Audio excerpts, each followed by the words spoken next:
nanti sebagai keynote speaker sambutan dari Ketua MGMP Kabupaten Bantul, Bapak Afri Kurniawan MPD, dan langsung dilanjutkan dengan acara inti, yaitu pemaparan dari narasumber kita, Ibu Dr. Hajah Widiningsih MPD dari Bekasi. Ibu Bapak yang kami hormati, sebenarnya waktu, marilah kita buka acara pada siang hari ini. Bagi yang beragama Islam dengan membaca basmalah, yang beragama lain dipersilahkan. Bismillahirrahmanirrahim. Terima kasih. Dengan doa mudah-mudahan acara kita pada kesempatan siang hari ini bisa bermanfaat bagi pendidikan di Indonesia dan insya Allah bermanfaat bagi kita sebagai guru garda terdepan pendidikan di Indonesia di tempat tugasnya masing-masing. Amin. Ibu Bapak yang hormati, acara yang selanjutnya adalah sambutan dari Ketua MGMP Sosiologi Kabupaten Bantul kepada beliau Bapak Afri Novi Kurniawan MPD. Disilahkan. Monggo. Terima kasih. Assalamualaikum warahmatullahi wabarakatuh. Waalaikumsalam warahmatullahi wabarakatuh. Pertama, kita panjatkan puji syukur kepada Allah Subhanahu wa taala yang telah memberikan nikmatnya kepada kita sehingga kita masih bisa bertemu lewat virtual gitu Bapak Ibu di acara MGMP pada kesempatan kali ini yang biasanya diadakan pada hari Rabu siang. Ini berhubung narasumbernya sangat super sibuk, jadi harus dimajukan pada hari Selasa. Iya. Kami ucapkan juga terima kasih dari guru-guru yang dari luar MGMP Bantul yang telah masuk ke pertemuan hari ini melalui Zoom meeting. Yang kedua, terima kasih juga kami ucapkan kepada narasumber pada kesempatan kali ini, yaitu Bu Dr. Hajah Widiningsih Pendidikan dari Bekasi. Beliau ini juga termasuk tim DPS SMA Kemendikbud Bapak Ibu, jadi saya harapkan nanti bisa dicermati apa yang akan disampaikan oleh beliau. Dan yang berikutnya kami mohon maaf Ibu Widi apabila dalam nanti room ini banyak kesalahan, banyak kelemahan. Kami masih di dusun, di Bantul, jadi masih belajar. Kami dan tim dan pengurus mohon maaf apabila banyak kekurangan dalam pelayanan. Mungkin hanya itu. Terima kasih. Assalamualaikum warahmatullahi wabarakatuh. Terima kasih Bapak Afri Novi Kurniawan sambutannya. Ibu Bapak yang hormati, acara selanjutnya acara inti, acara tunggal dari beliau Ibu Dr. Hajah Widiningsih MPD. Sebelumnya perlu saya bacakan biodata atau kurikulum vitae dari beliau. Nama Dr. Hajah Widiningsih MPD. Nomor induk pegawai 162 11 24 2000 03 2003. Tempat dan tanggal lahir Banyumas. Ngapak-ngapak ya Bu ya. Oh iya. Banyumas. Yeah. Banyumas 24 November 1962, golongan 4B, alhamdulillah sudah pembinaan. Di Bantul 4B jarang Bu, alhamdulillah di Bekasi sudah banyak. Ya, enggak Pak, jarang juga. Tingkat 1. Alhamdulillah. Jabatan 1, guru sosiologi pada SMA Negeri 9 Kota Bekasi. Yang kedua, tim pengembang Direktorat Pendidikan SMA. Alhamdulillah kita bisa langsung berhadapan dengan beliau, dekat dengan Pak Menteri, sehingga insya Allah apa yang disampaikan nanti tidak jauh dari kebijakan-kebijakan dari Mas Menteri kita. Yang ketiga, beliau duduk pula sebagai tim PAK Provinsi Jawa Barat. Wah, okay. Kemudian beliau tinggalnya di Jalan Raya Mustika Jaya, Bekasi ya. Nomor telepon 021 826 03374. Emailnya hajahwidi_24 @yahoo.com. Kontak nanti bisa menghubungi panitia seandainya Ibu Bapak ada yang menghendaki. Ya. Ibu Bapak yang kami hormati, sebelum saya serahkan kepada Ibu Widi, saya sebagai moderator ini memberikan pengantar sedikit ya, bahwa sampai saat ini kita sudah sampai pada bulan ke-6 kalau nggak ke-5. 5 dari Maret sampai sekarang insya Allah 5 bulan dari masa pandemi. Yang kita suka atau tidak suka, pembelajaran ini harus jarak jauh. Nah, di bulan yang ke-6 ini rasa-rasanya sudah mulai jenuh. Nah, sehingga bagaimana ini nanti kejenuhan-kejenuhan kita, baik kita, siswa, ataupun stakeholder yang lain, terhadap kondisi situasi yang seperti sekarang ini, ya, bagaimana kita menyikapinya. Ya. Salah satunya kita nanti akan mendengarkan beliau, kaitannya dengan ketugasan kita sebagai guru. Bagaimanapun tuh pendidikan harus tetap berlangsung. Dalam kondisi apapun pendidikan harus tetap berlangsung. Pada dasarnya pendidikan itu merupakan rekayasa sosial, social engineering kalau kita. Ya. Tujuannya adalah kita ini sebagai manusia adalah agar menjadi manusia yang berkualitas. Yang nantinya sesuai dengan fitrah kita diciptakan sebagai khalifah di bumi. Untuk memakmurkan bumi, sehingga kita harus menjadi orang-orang yang berkualitas. Dan salah satunya adalah melalui pendidikan. Dalam kondisi apapun, termasuk pandemi ini, pendidikan harus go on. Tidak boleh tidak. Sehingga paradigma ini harus kita pegang betul. Pendidikan must go on. Dalam kondisi apapun, termasuk COVID. Dalam kondisi COVID, kita sudah sejak Maret ini studi learn from home. Ini ada beberapa pro dan kontra ini yang learn from home ini. Ada yang sudah jenuh tadi, segera ingin kembali ke sekolah. Alasannya macam-macam, materinya nggak tersampaikan dengan baik kalau lewat PJJ. Ada lagi yang katakanlah sikap-sikap dari siswa tidak tertanamkan dengan baik. Nah, paradigma seperti ini memang harus kita pertimbangkan pula. Kemudian ada satu kelompok lagi yang punya pemikiran yang berbeda dalam hal ini, yaitu lebih mengutamakan kepada kesehatan, ya, nyawa urusannya. Sangat riskan sekali apabila kemudian langsung masuk ke pembelajaran tatap muka. Nah, ini ada dua kubu yang berbeda. Masing-masing punya argumentasi yang kuat, sehingga harus kita sikapi dengan bijak. Tugas berat kita sebagai guru di sekolah, di rumah tetap harus mengajar dan mempersiapkan pembelajaran itu agar siswa kita itu bisa belajar dengan baik.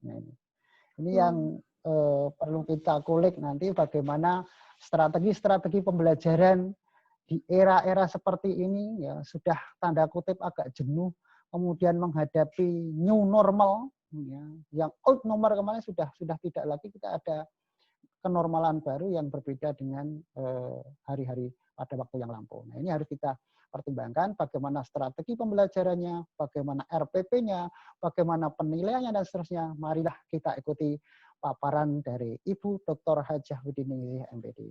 Demikian, ini sebagai pengantar, waktu saya serahkan kepada Ibu Hajah Widiningsih MPD. Dipersilahkan. Monggo, Bu. Ya, terima kasih Pak Tris, ya, dan teman-teman semua. Bismillahirrahmanirrahim. Assalamualaikum warahmatullahi wabarakatuh. Salam sejahtera untuk kita semua.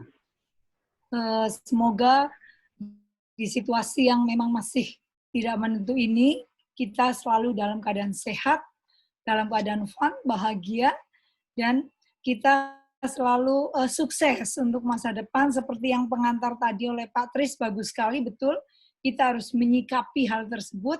Bagaimana? Sehingga teman-teman kita sebagai guru harus punya kemampuan atau yang dikatakan kompetensi.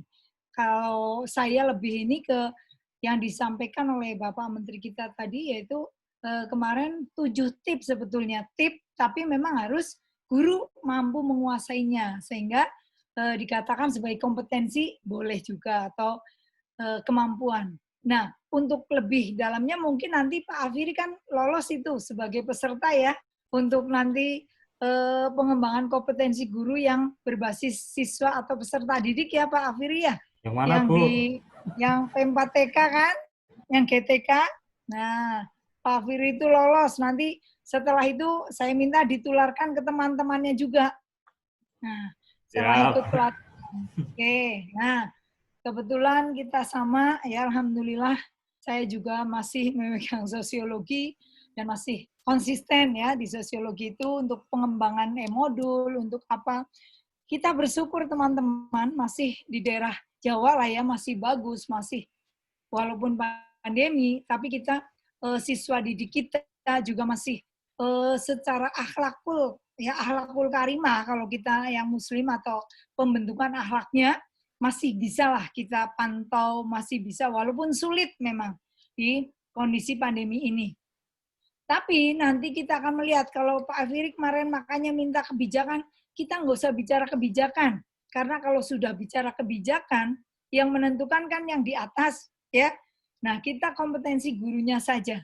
Seperti kemarin tanggal 12, kebetulan pas Pak Afiri saya suruh, coba ikuti dulu. Ternyata di situ yang dibahas baru SKB 4 Menteri ya Pak Afiri ya. Nah, yang mungkin kaitannya dengan keputusan Mendikbud nomor 719 ya, yang di situ disebutkan bahwa PDR masih terus berlangsung, tapi ada peningkatan, bukan hanya daerah hijau saja yang boleh tatap muka, tetapi kuning sudah boleh, kan begitu kemarin ya.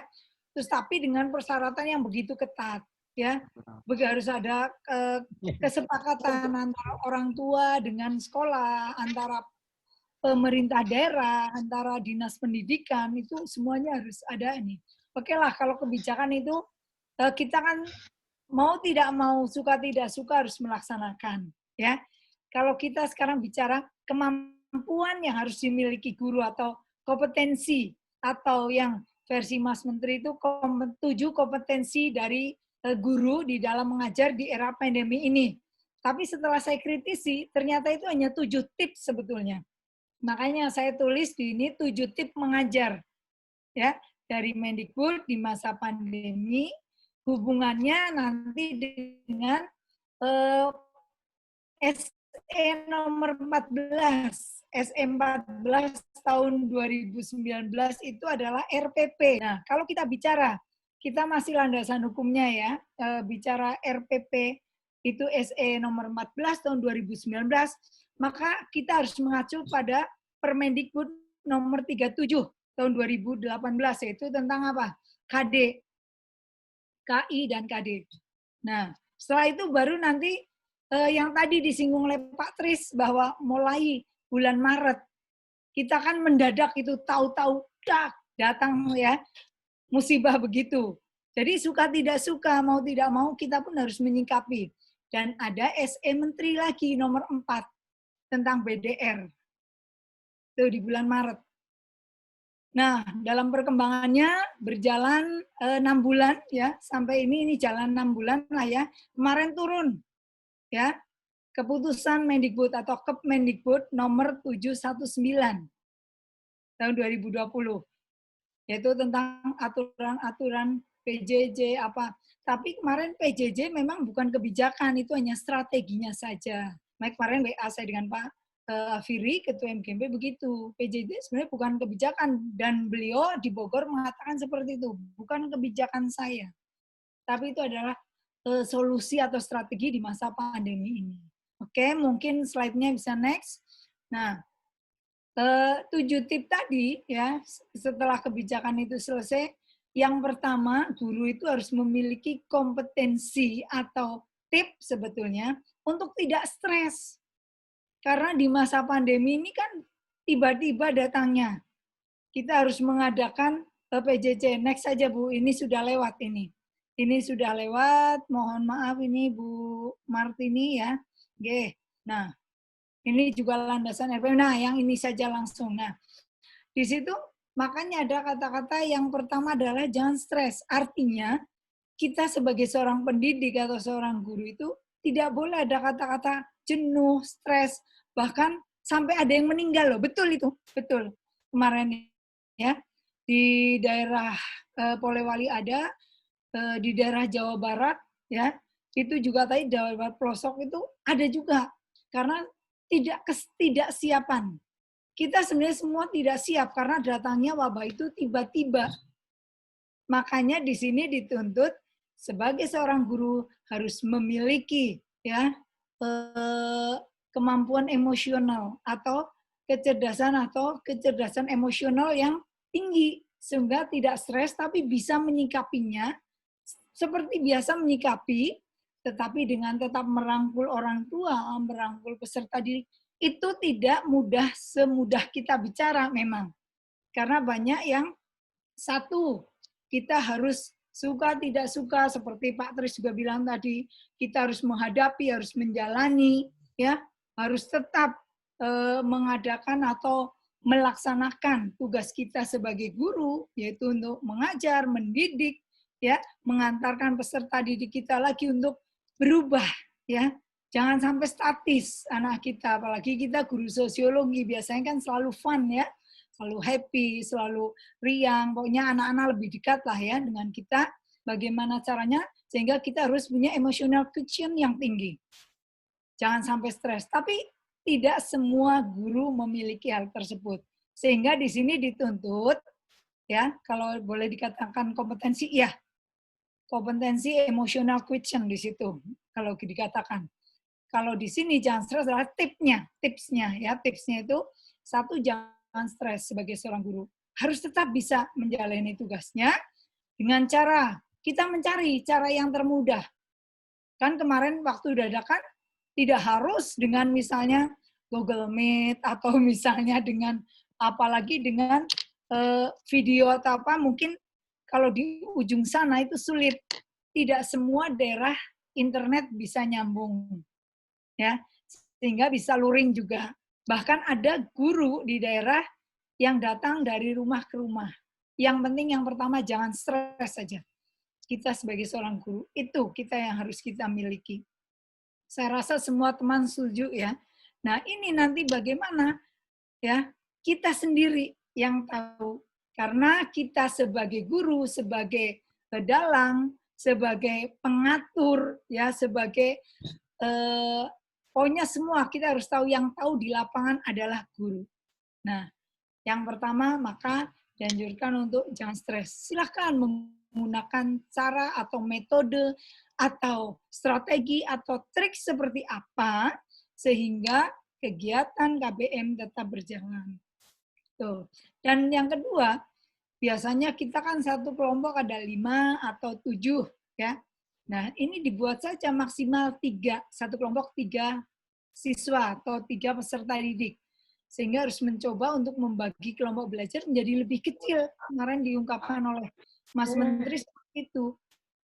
Nah, kenapa harus kecil? Supaya mudah untuk mengawasi atau membimbing atau mendeteksi dini, ya, sehingga peserta didik itu pun seandainya terjadi kesulitan atau kegamangan di dalam mengerjakan atau membahas materi yang memang dianggap esensial, nah itu cepat bisa menghubungi kita, guru sebagai fasilitator. Makanya di situ tidak boleh kelompoknya misalnya seperti biasalah normal 5, 6, 7, ini maksimal 3. Nah, ini pun sudah saya praktekkan untuk pembelajaran sosiologi, saya baik di kelas 10 maupun di kelas 12-nya. Seperti itu, sehingga mudah memantau. Nah, yang ketiga, mencoba untuk project-based learning. Kenapa harus project-based learning? Dengan kelompok yang kecil itu, supaya anak berkolaborasi, anak tetap berkomunikasi, walaupun tidak langsung, ya, dia bisa melalui Facebook, bisa melalui WA, bisa melalui anak sekarang sudah pintar ya, bisa V-call juga bisa, seperti ini, Zoom juga anak-anak sudah menguasai. Dalam project based learning, kita juga harus melihat hati-hati dalam memberikan tugas. Dan ingat, sesuai dengan SE nomor 4 yang BDR dan dipertegas kemarin oleh Kemendikbud 719 bahwa kita tetap harus memberikan tugas kolaboratif, namun ya bahkan kalau di 719 boleh bertatap muka kan. Kalau yang masih SE ini BDR. BDR itu bisa dengan cara seperti itu, tetap anak terjadi. Kenapa harus kolaborasi? Kenapa harus project based learning? Di sini kan ditugaskan untuk memecahkan sesuatu masalah, misalnya sosiologi, kelas 12 di perubahan sosial. Itu kan banyak sekali bagaimana memecahkan, bagaimana bersikap. Di sini perhatikan, saat menugaskan project based learning, lebih penekanannya kepada pembentukan karakter. Ya, karena di situ tidak, makanya kemarin ada penyederhanaan KD di saat pelaksanaan pandemi COVID-19 ini. Nah, penyederhanaan KD yang sudah di-share, kemarin pun sudah saya share, Pak Afir, itu kelas 10 itu hanya 4 sehingga satu semester 2. Kelas 11 dan 12 pun sama seperti itu. Karena memang kita sedikit sosiologi. Nah, di sini tidak harus mencapai target pemenuhan KD. Ingat, saat project based learning, saat pembelajaran, tetapi lebih kepada literasi, ya, lebih kepada pembentukan karakter. Sebenarnya yang utama karakter. Ya, karena karakter itu sulit sekali. Nah, supaya anak tetap memiliki saling menghargai pada teman, bergotong royong, ya, terus bagaimana bersikap jujur itu melalui kegiatan kolaboratif ini, yaitu adanya di project based learning. Oke. Nah, yang keempat adalah alokasi waktu yang lebih banyak bagi yang tertinggal. Artinya, kita harus memperhatikan, kita kan tahu pemetaan peserta didik ya, peserta didik yang adanya di bawah middle atau masuk ke low, itu yang menjadi perhatian kita. Ya, sehingga mungkin kita misalnya bertatap muka dengan Vkom seperti ini, kita tambahkan untuk anak-anak yang low atau di bawah middle ke bawah. Ya, kalau middle kan banyak, yang low saja berapa, kita punya grup, kita untuk membahas guru, nah, itu alokasikan waktunya lebih banyak, maksudnya seperti itu. Ataupun bisa melalui WA pada anak-anak tersebut, kita hubungi secara japri pun bisa, atau mungkin kalau memang daerah teman-teman aman, bisa janjian ketemu di sekolah, di lab, bisa juga seperti itu. Itu maksudnya seperti itu. Nah, di sini fokus terhadap waktu yang paling penting, artinya waktu di situ adalah timing tepat lah ya. Timing tepat saat, kan kita tahu membahas itu ya, misalnya untuk KD1 kita perlu berapa kali pertemuan, karena situasinya seperti ini, misalnya 7, karena situasi pandemi kita ringkas menjadi 5 kali pertemuan saja, atau 3 kali pertemuan, kita membahas secara umum, 2 kali kita tambahkan untuk anak-anak yang perlu perhatian khusus. Nah, setelah itu baru kita ada post testnya atau pengambilan nilai, coba dikuasai tidak sih apa yang telah disampaikan. Tapi ingat, kita targetnya bukan pencapaian KD, ya, tapi lebih kepada pembentukan karakter dan literasi, ya, serta di situ nanti kan ada AKM. Kita tidak ada lagi ujian, teman-teman. Adanya ujian sekolah, kan? Tidak ada lagi ujian nasional, tidak ada lagi USBN. Dan untuk kelas 3 tahun ini, tidak ada AKM. AKM adanya di kelas 11. Ya, sehingga untuk asesmen kompetensi minimal itu hanya di kelas 11. Nah, yang sekarang kelas 3 tidak ada. Nah, yang dilaksanakan oleh Kemendikbud itu adalah AKM yang nanti dilaksanakan di kelas 11. Oleh karena itu, kita sebagai guru sebagai pendidik, sebenarnya kita harus tahu fokus terhadap waktu yang paling penting, yang tepat seperti itu. Yang tahu kita, tadi kan saya bilang kita dalangnya sebagai seorang guru. Seperti itu. Nah, yang keenam adalah saling interaksi dengan sesama guru. Artinya kita tidak usah malu, ya. Misalnya mencontek cara mengajar guru atau strategi atau penggunaan media apa yang dipakai guru yang lebih efektif dan efisien sehingga dapat mencapai capaiannya itu lebih maksimal ya. Jadi pokoknya efektif efisien, tetapi anak-anak tetap enjoy, tetap fun, tetap bahagia, tapi kita dapat mencapai apa yang akan kita capai, yang kita rencanakan untuk pencapaian tujuan itu. Biasanya, mohon maaf, mungkin kayak saya juga ya, karena saya 2 tahun lagi pensiun, untuk IT mungkin saya banyak belajar dengan Pak Afiri. Nggak masalah, nggak usah malu. Saya tanya, dengan seperti apa supaya anak-anak lebih dekat, lebih menguasai, lebih diterima anak. Karena di dalam Merdeka Belajar, itu tidak boleh kita memaksakan. Anak-anak, besok kita belajar dengan Zoom. Tapi hasil kesepakatan kita dengan peserta didik. Ya, jadi kita sepakati kita akan menggunakan aplikasi apa nak yang enak. Misalnya anak-anak, Bu, dengan Google Meet saja Bu, supaya lebih irit. Kalau Zoom mahal, kata anak-anak seperti itu. Ya kita tidak boleh memaksakan. Sehingga harus berdasarkan kesepakatan di situ.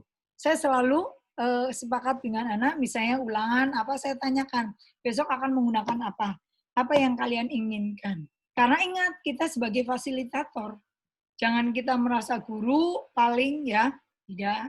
Nah, itu kalau saya, tapi monggo untuk teman-teman, intinya di sini saling interaksi dengan sesama guru, kita bisa nyontek dari guru yang lebih baik cara mengajarnya, ya, penggunaan aplikasinya, terus pendekatan ke anaknya.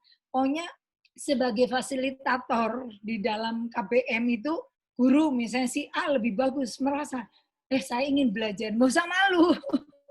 Jadi kita harus memang saatnya sekarang untuk saling melengkapi. Jadi saling berinteraksi sesama guru, maksudnya adalah kita saling share ya. Seperti ini sekarang saya bukan karena saya pintar, saya ini kebetulan saya tahu lebih dulu karena saya sering mengikuti kegiatan di kementerian, makanya saya sharing dengan teman-teman seperti itu ya. Maksudnya itu. Jadi, tapi bukan berarti saya adalah guru yang bagus, guru yang baik, tidak. Saya pun masih belajar lagi dengan teman-teman yang lebih excellent, ya lebih amazing dalam belajar. Gitu. Jadi nggak usah malu, nggak usah, waduh, saya udah tua kok harus belajar sama anak muda. Kalau orang Jawa Barat bilang, wayah nak, kalau memang harus belajar itu begitu ya. Nah, yang terakhir adalah have fun. Artinya, kita, baik guru, kita, ya anak, orang tua, itu semua di dalam pelaksanaan KBM itu harus selalu menciptakan situasi yang menyenangkan, situasi yang berbahagia, situasi yang artinya tidak ada yang terpaksa, belajar karena terpaksa, tidak akan berhasil. Oke. Nah ini nanti kaitannya dengan penyusunan RPP Merdeka Belajar semuanya. Dan ini semua dari 7 kemampuan atau kompetensi atau tips menurut saya, ya kalau menurut saya ini lebih 7 tips mengajar dan mendikbud di era pandemi 19 ini dirangkum dalam rencana pembelajaran kita atau RPP kita sesuai dengan Surat Edaran Menteri Nomor 14 tahun 2019. Dan acuannya tetap KD-nya ke nomor 37 ya, Permendikbud 37. Nah ini mungkin ini saya rasa kita masuk kelompok mana next ya. Kita ada 4 kelompok guru ya, yang sebetulnya kalau kita belajar nah ini adalah tipe 1, nggak apa-apa ini juga nggak masalah ya. Yang penting kita bisa menyesuaikan. Nah ini penggunaan WhatsApp, email, ini bisa dibaca lah ya. Tipe 2-nya juga sudah ke IT tapi ini masih sangat sederhana. Saya kelompokkan menjadi 4 tipe guru. Ya, next 2 ini nggak perlu ya. Nanti biar lebih banyak ditanya jawab. Nah, ini di tipe 2 mungkin guru kalau di Bantul sudah pandai semua, sudah dengan Edmudo, sudah dengan model, sudah zoologi ya. Dan di situ guru sudah paham untuk learning management sistemnya. Sehingga saat memberikan pembelajaran ke siswa pun akan enjoy atau fun. Next. Ya, yang ketiga. Nah, yang ketiga, halo Ibu Mat, punten. Ini kalau ini biar dibaca saja langsung. Nah, ada 4 tipe guru. Ini yang kedua, yang ketiga. Monggo Bu Mar, next saja langsung ke 3 dan ke 4. Sebentar Ibu, sebentar. J.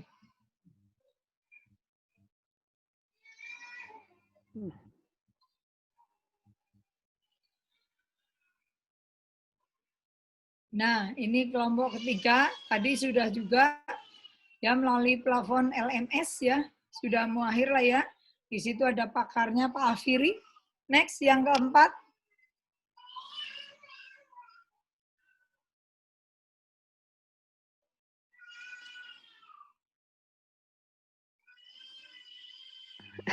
Mungkin karena ada yang menangis, saya mau mencari yang menangis. Ada putranya yang baru menangis.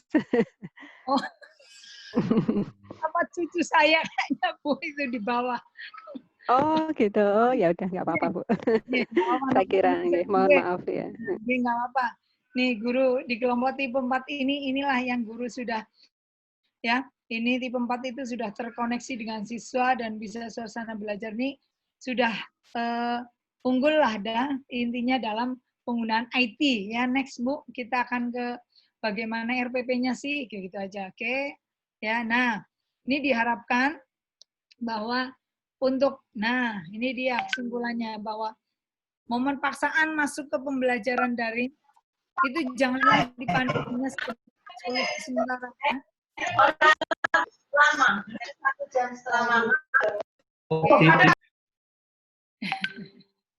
Oke, untuk pandemi ini tetapi seyogianya kita juga bisa memanfaatkan jadi sebuah batu pijakan untuk dimatikan dulu untuk melakukan lompatan menuju transformasi digital dunia pendidikan Indonesia. Nah, ini memang tujuannya begitu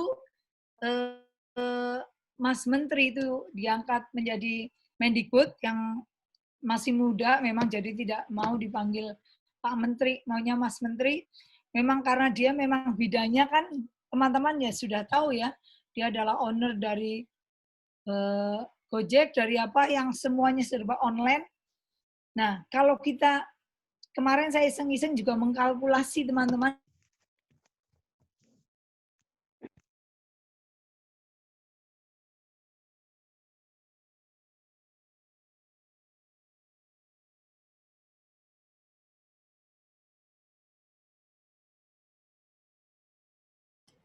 Cek Bu Martini. Tes. Enggak kedengaran Bu Widi? Enggak kedengaran ya? Pak Afiri kedengaran suaranya Pak Widi? Di tempatnya Bu Widi ini. Koneksi. Ya, kabelnya di Bu Widi. Sabar.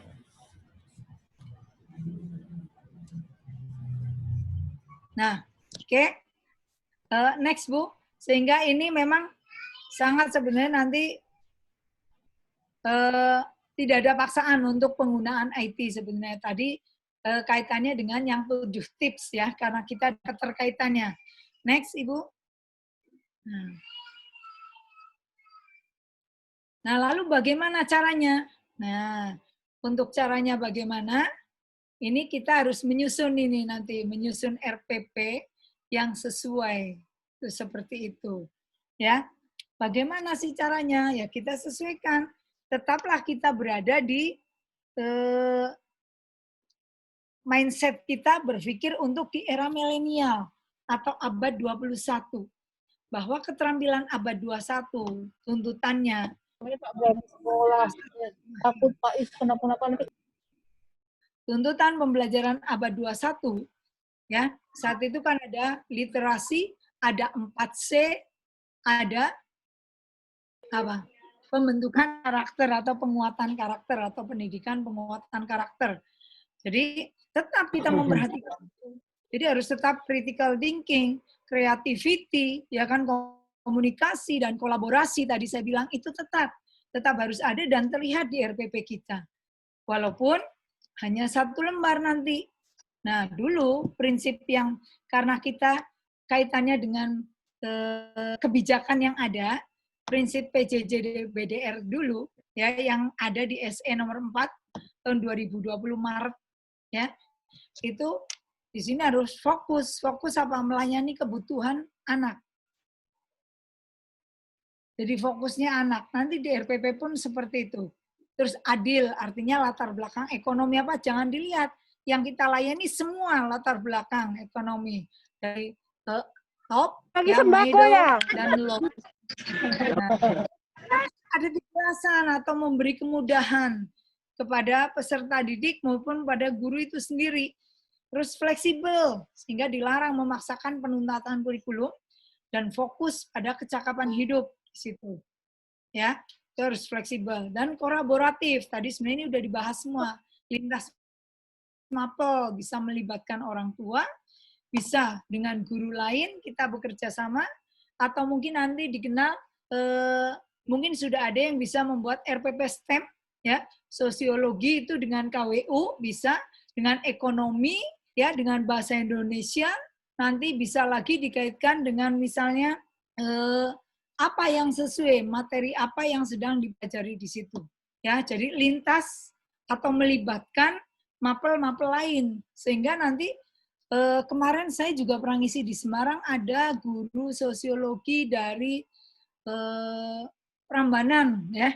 Prambanan itu daerah Jogja juga kan ya, masuknya.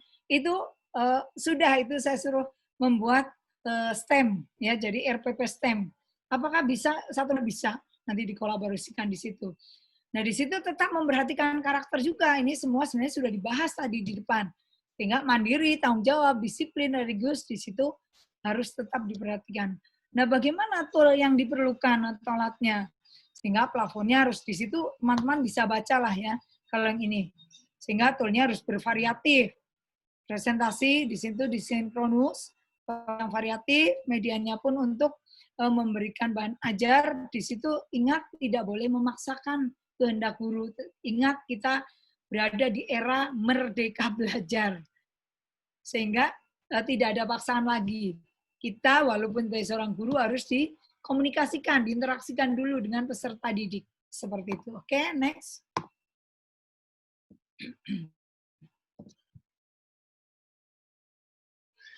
Nah, nanti di ini, nah, lanjut lagi. RPP sudah menuju ke RPP 1 lembar. Nah, di situ tadi dikatakan RPP PJJ apakah sama? Ini sering saya ke daerah-daerah ditanya, apakah RPP PJJ sama dengan RPP tatap muka, Bu? Nah, saya kembalikan, RPP itu akan sama, tetapi acuannya tetap kepada SE Menteri nomor 14 tahun 2019. Nah, yang di situ penyusunan RPP-nya itu tidak lagi membebani guru. Artinya di situ penyusunan RPP itu harus bersifat efektif, efisien, dan berorientasi pada murid atau pada peserta didik. Nah, di situ bagaimana elemennya? Di situ elemennya pun, di situ ada tujuan pembelajaran, di situ ya ada hanya 3 kan, di situ hanya memuat apa? Tujuan pembelajaran, kegiatan pembelajaran, dan penilaian saja. Sedangkan kalau dulu, guru terbebani sekali karena kaku tuntutannya. Ya, ada 13 elemen yang harus dipenuhi, dan harus rigid sekali menjelaskan. Kalau ini kan tidak, di era merdeka belajar, kita hanya menuliskan ke praktek-praktek baik kita saja dan apa yang kita laksanakan di dalam proses kegiatan belajar mengajar. Nah, sehingga guru memiliki kebebasan di situ untuk memilih. Ya, memilih, membuat, menggunakan, dan mengembangkan format RPP secara mandiri. Kalau dulu kan tidak, pengawas turun nih ke lapangan, ke sekolah. Ya, kenapa ini bentuknya seperti ini? Harusnya ini. Jadi di kaku yang tadi saya bilang. Nah, di situ RPP tidak lagi harus, ya, misalnya RPP-nya terus letterlock seperti ini, tidak.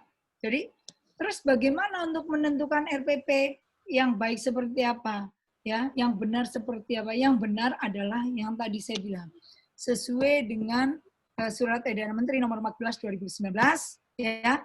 Di situ intinya, ya, hanya berisi 3 elemen, ya, tujuan, kegiatan pembelajaran, penilaian, dan formatnya itu bebas memilih. Teman-teman bisa menciptakan sendiri, bisa nanti pun saya sajikan ada beberapa versi di situ, ya. Silakan kalau mau dipakai monggo, tapi kalau teman-teman punya ini sendiri monggo. Dan ini yang sudah saya terapkan di MGMP Sosiologi di Kota Bekasi, sudah saya bahas, sudah webinar seperti ini kemarin. Nah, next.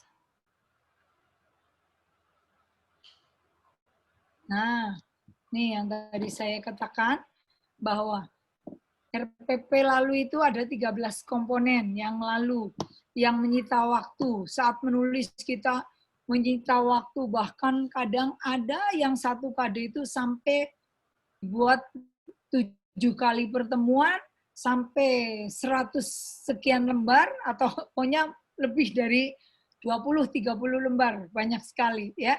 Sehingga sangat-sangat menyita waktu guru. Dan sekarang tidak. Sehingga Mas Menteri sekarang adalah di dalam RPP itu cukup 3 komponen saja. Yang pertama tadi saya bilang tujuan pembelajaran yang dirumuskan berdasarkan KD dengan menggunakan kata-kata kerja operasional. KD-nya dari mana? Kita lihat KD yang ada di Permendikbud nomor 37 tahun 2018. Nah, kata kerja operasional yang seperti apa? Yang dapat diamati dan diukur tentunya oleh kita sebagai guru. Dan mencakup sikap, pengetahuan, keterampilan itu sudah terlihat di tujuan. Baru yang langkah keduanya adalah langkah-langkah pembelajaran yang hanya meliputi literasi, numerasi, sikap. Nah, di dalam langkah-langkah ini, walaupun kelihatannya hanya 3, literasi, numerasi, sikap, kenapa arahnya ke situ? Karena kita sekarang tidak ada lagi, tadi saya bilang ujian nasional dan USBN. Tapi adanya adalah AKM. Ya, Asesmen Kompetensi Minimal.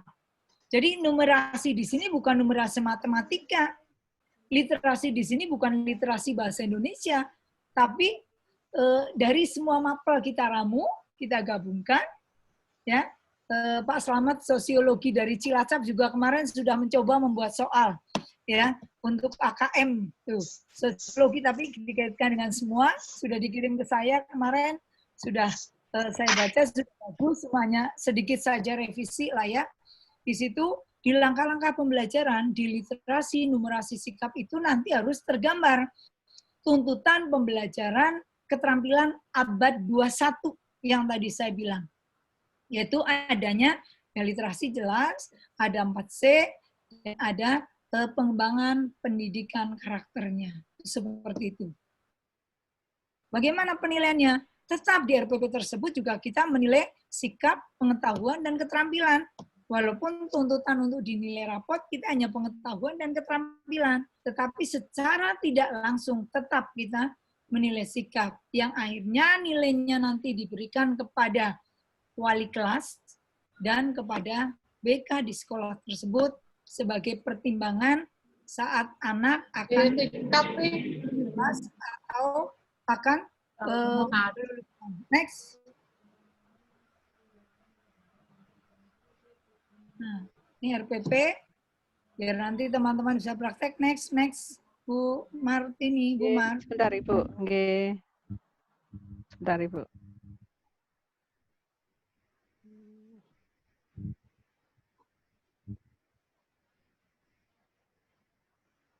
Nah, ini teman-teman, nanti saya sajikan ada beberapa contoh RPP inspirasi di situ.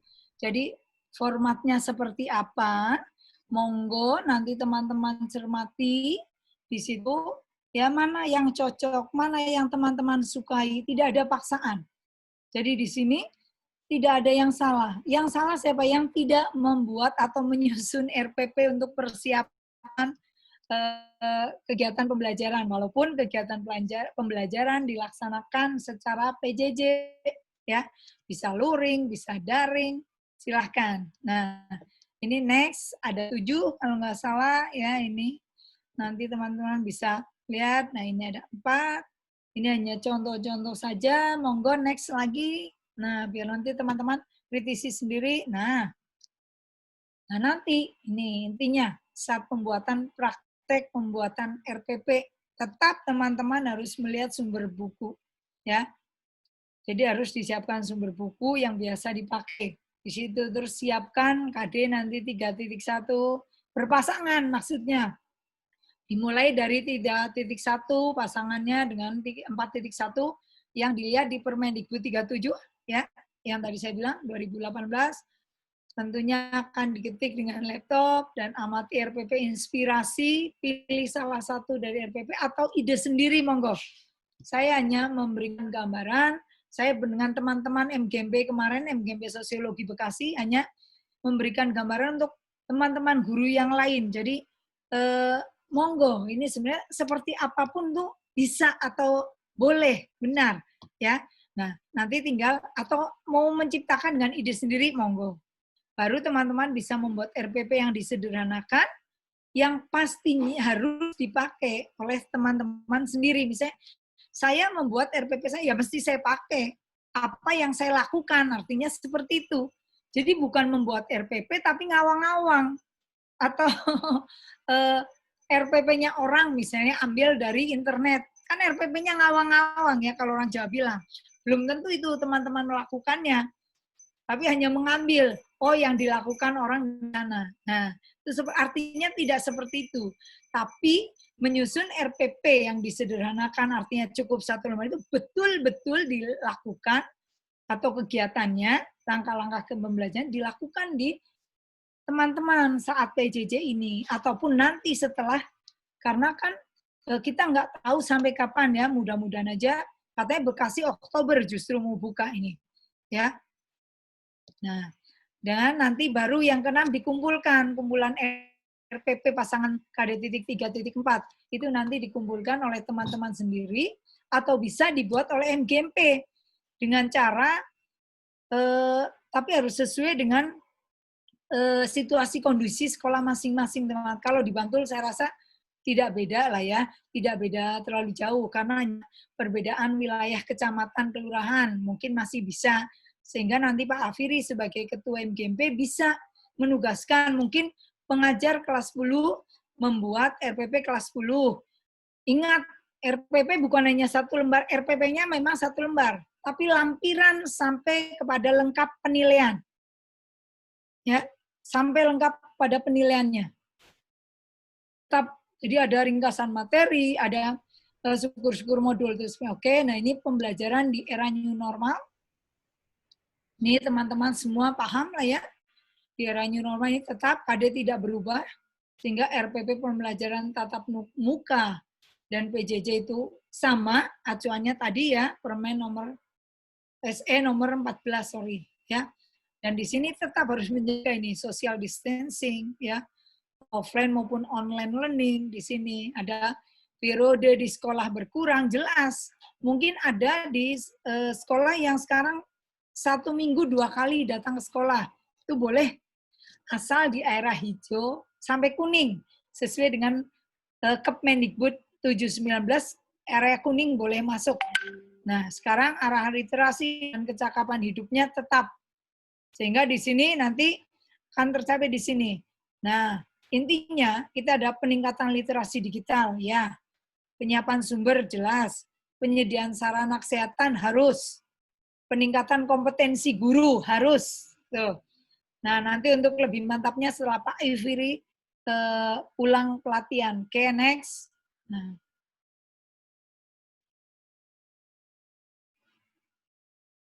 ini bagaimana menyusun pembelajaran atau skenario-nya. Nah, ini ada suatu contoh saja ya, skenario A dan B.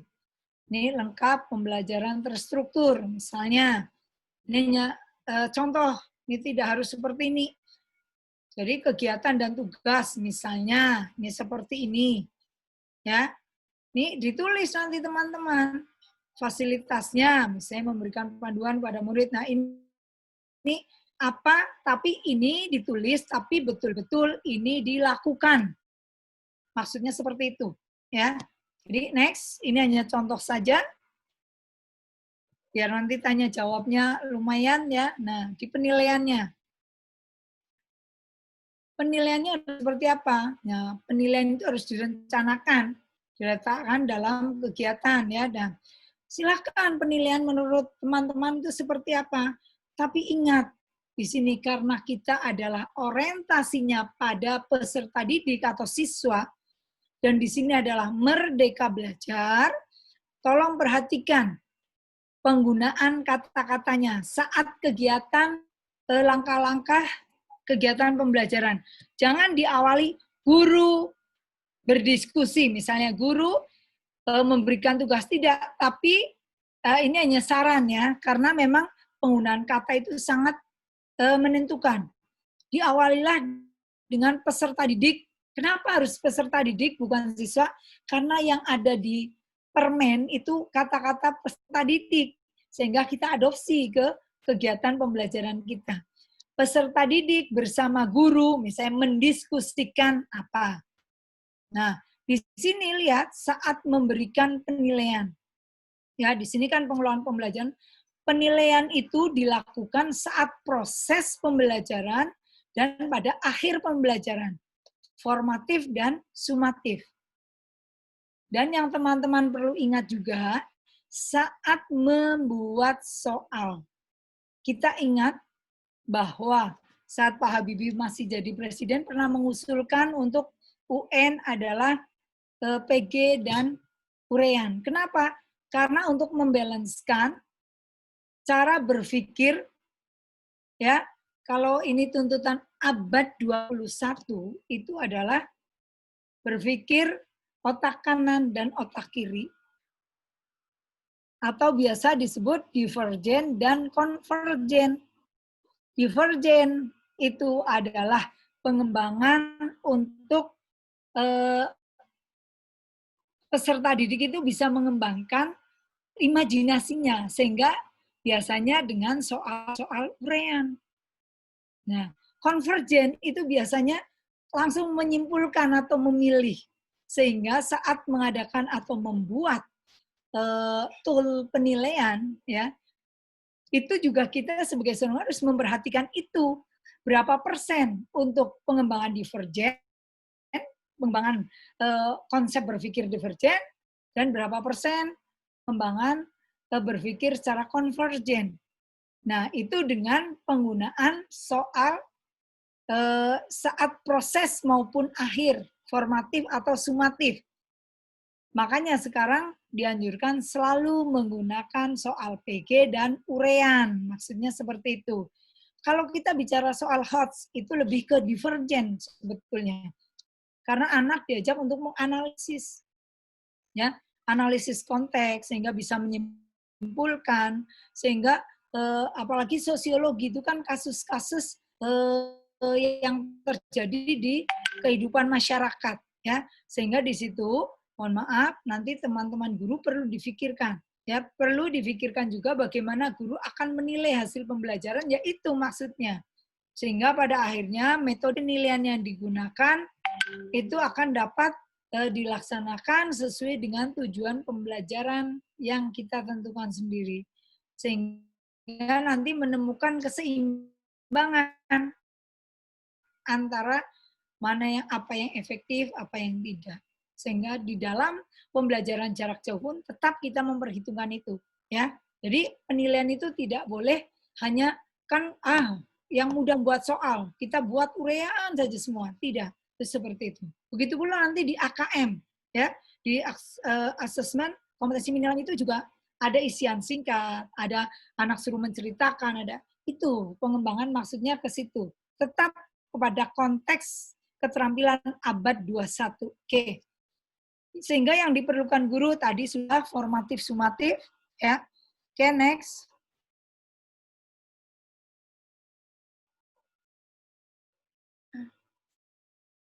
Ini nanti cara merancang materi PJJ.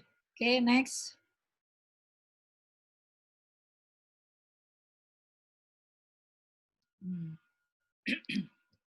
Nah, bagaimana menyusun tadi ya pembelajaran dengan materi ya skenario A dan B lengkap, pelajarannya terstruktur sehingga guru di situ perlu untuk menyusun kembali rencana pembelajaran ya tatap muka menjadi pembelajaran jarak jauh yang di situ ya ini nanti teman-teman bisa baca lagi yang diperhatikan guru di situ untuk mengadakan kelas jarak jauh tadi kita harus mensinkronkan atau yang pertama adalah mendiskusikan adanya interaksi antara guru, peserta didik atau siswa dan orang tua murid di situ. Sehingga nanti pun instruksinya itu pun harus jelas, harus langsung dan sumber dayanya apa, ada tidak tersedia ya. Sehingga bisa terlaksana atau tidak. Itu intinya yang harus teman-teman perhatikan. Next.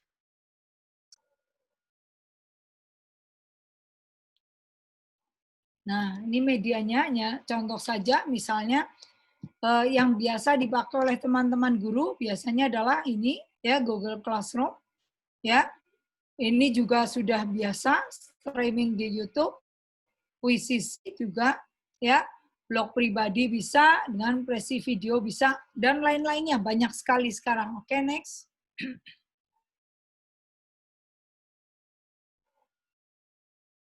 Nah, ini contoh nanti ya, ada cek RPP, sehingga disusun kembali. Ya, akan dimuat misalnya ini untuk akan digunakan untuk pembelajaran menggunakan Google Classroom. Nanti sebenarnya ini bisa teman-teman baca sendiri, karena ini sudah biar banyak diskusi, gimana Pak Afiri ya, ini sebenarnya semua bisa dibaca sendiri. Nanti dicek sendiri, cek kembali, pokoknya cek kembali RPP, misalnya kelas 10 ini sudah, ya di pendahuluan dicek, ya penggunaannya betul tidak, menggunakan aplikasi apa, sehingga masuk ke Google Form, nanti ada akun Gmail, ada Drive, ada absen, nanti laporan kehadiran PJJ. Nah, kalau ini misalnya Google Form belum kehadiran lebih mudah dengan Zoho, silahkan monggo. Jadi tidak terpaku pada ini, ya monggo. Banyak sekali sekarang, banyak sekali. Ada Microsoft 365, ada Pak Afiri nanti ahlinya ini kalau IT ya. Kalau saya mah hanya little I can lah. Mohon maaf ya. Jadi ini intinya cek RPP untuk menyusun kembali RPP ya. RPP misalnya teman-teman sudah membuat yang satu ya. Ini semua cek RPP. Coba next lagi Bu. Next. Ini hanya cek RPP. Nah, ini juga cek RPP disusun kembali, misalnya pilih aplikasinya apa yang tadi saya bilang. Nah, nanti dituliskan di RPP-nya masuk ke kelas sinkronus ya, komputer repair, nanti bagaimana ya ini. Next. Nah.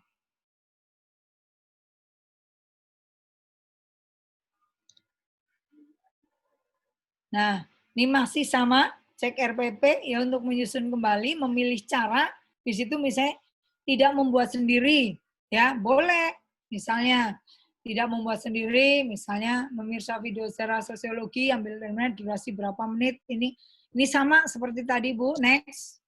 Nah nanti IT-nya biar ketua MGB-nya yang ini. Nah ini juga masih cek RPP susun kembali secara keseluruhan, ini masuk ke kelas sinkronus, ke agenda ya. Next Bu. Nah ini untuk laporan, nggak tahu kalau ya, ini saya contohkan di Bekasi saja, misalnya ada agenda pelaksanaan pembelajaran daring, ya. Ini nama guru PKN misalnya ini. Sebenarnya guru sosiologi, sebenarnya nomor, hari, tanggal, materi yang diajarkan. Ini hanya contoh-contoh saja, next. Ini boleh tidak, boleh ya, monggo. Nah, ini setelah selesai semua, cek RPP untuk susun kembali, revisi sesuaikan dengan kebutuhan. Terus ada revisi silabus pada bagian kegiatan pembelajaran, baru nanti nah hasilnya dikirim ke grup. Misalnya disusun oleh MGMP. Oke, monggo. Next.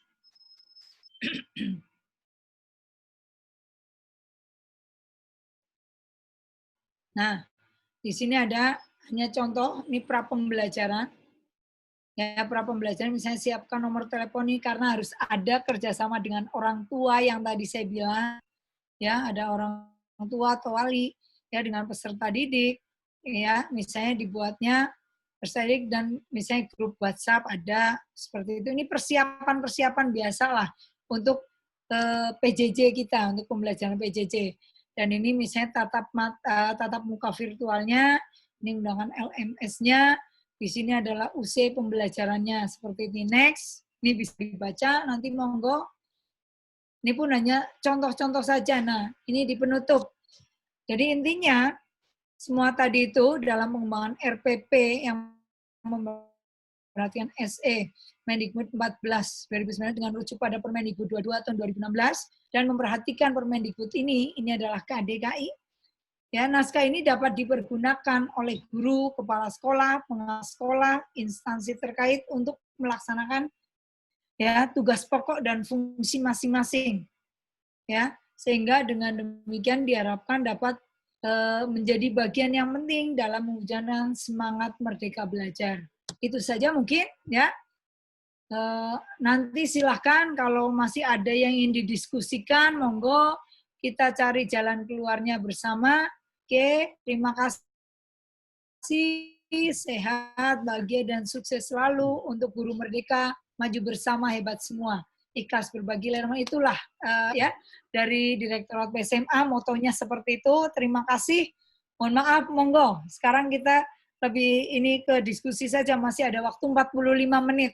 Ya, monggo Pak Afiri. Ya, terima kasih Bu Widi atas paparannya, telah menginspirasi kita semua. Bapak Ibu yang kami hormati, kami berikan waktu untuk Bapak Ibu untuk bertanya, bisa hand raise untuk tanya langsung pada beliau atau melalui chat. Monggo dipersilahkan. Ayo, monggo yang bertanya, silahkan hand raise boleh. Halo. Itu Pak Afiri kayaknya tanya. Oke. Monggo Pak Afiri langsung aja. Nggak usah pakai chat. Langsung Pak Afiri. Terkait AKM Bu, saya Bu. AKM itu nanti kira-kira konsepnya pripun yaitu nanti apakah untuk kelas 11 itu nanti di semester akhir atau nanti seperti UNBK itu atau pripun atau diserahkan kepada sekolah, mohon pencerahannya itu. Terima kasih. Oke. Ya, terima kasih Pak Firi. Monggo yang lain. Saya 3 ya, 3 langsung 3 dulu nje. Monggo yang lain dipersilahkan. Itu di chat ada Pak Tris. Ya. Bu Widi, saya bisa langsung bertanya Ibu. Oh, boleh Bu Mar. Nggih.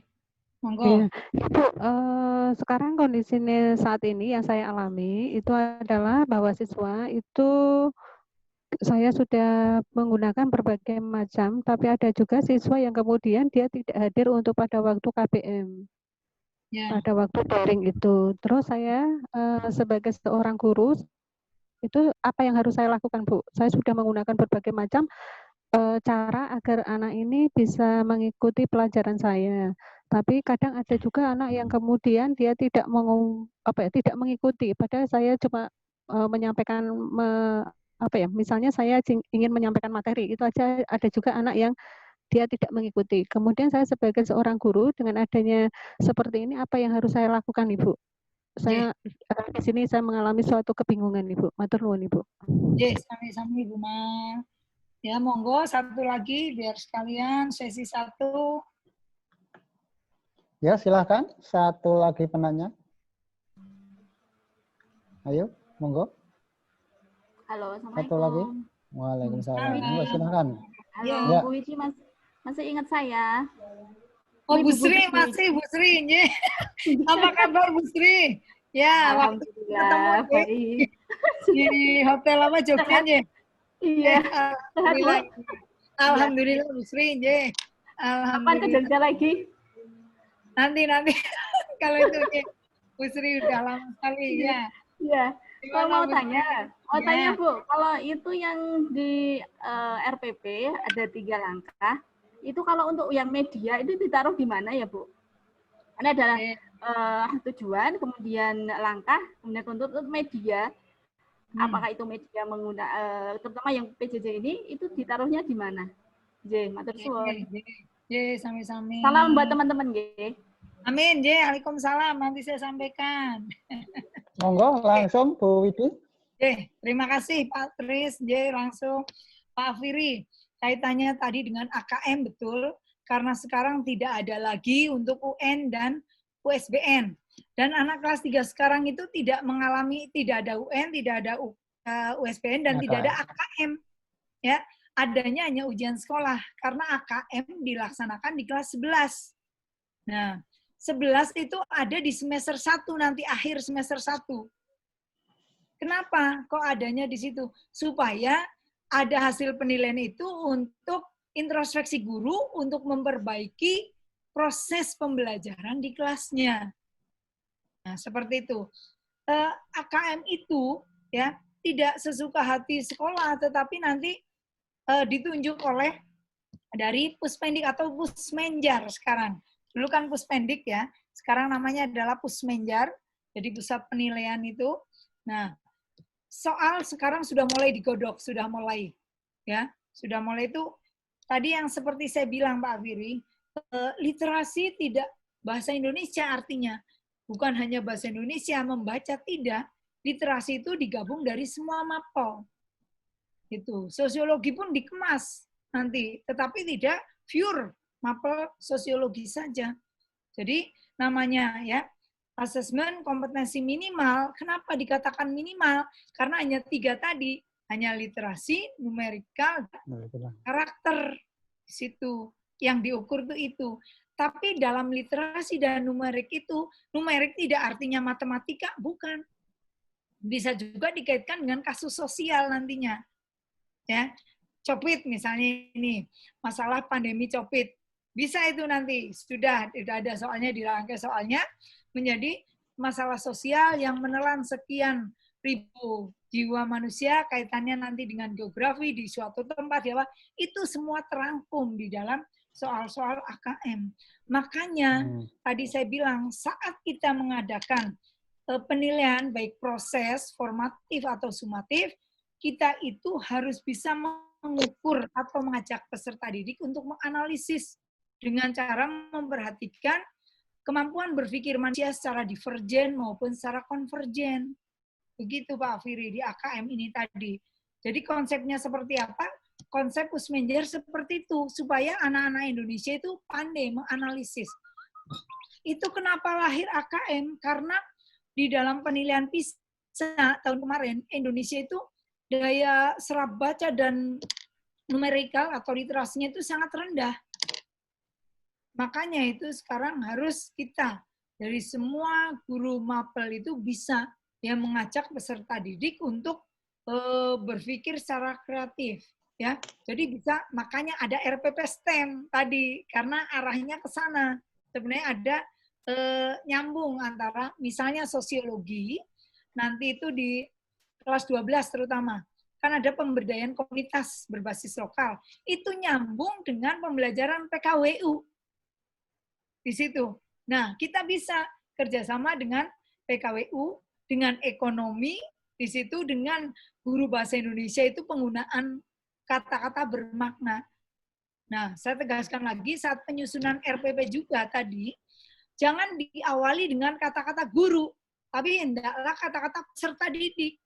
Karena yang aktif atau yang berfokus kita, RPP kita adalah fokus kepada peserta didik.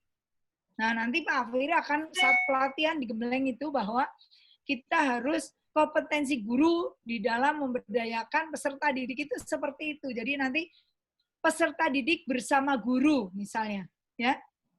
Apa menyimpulkan atau menyelesaikan apa, tapi bukan guru nah bukan. Kalau guru dulu berarti yang aktif guru. Tapi kalau diawali dengan kata-kata peserta didik dan guru. Ya, berdiskusi tentang apa gitu. Ya, Pak Alfiri itu Pak Alfiri yang Bumar. Bumar tadi bahwa kondisi pandemi memang Bu kita tidak bisa tadi apalagi kita berada di era merdeka belajar ini. Banyak anak-anak, nah itu yang nanti harus jadi perhatian ibu, anak-anak seperti itu. Tadi kan dari 7 tips, atau orang biasanya menyebut, banyak guru tanya, Bu, apa sih 7 kompetensi mengajar di era pandemi, era Mas Menteri? Kalau saya bilang bukan kompetensi, tapi lebih ke tips mengajar. Ya, tadi ada beberapa siswa lah ya, yang tidak ikut belajar, tidak ikut tidak menyerahkan tugas, mungkin begitu ya Bu. Sama, saya pun ada seperti itu. Coba Ibu tanyakan dulu, masalahnya apa? Kalau Ibu daringnya dengan daring online ya, dengan online mungkin kasusnya data lah ya, tidak memiliki data.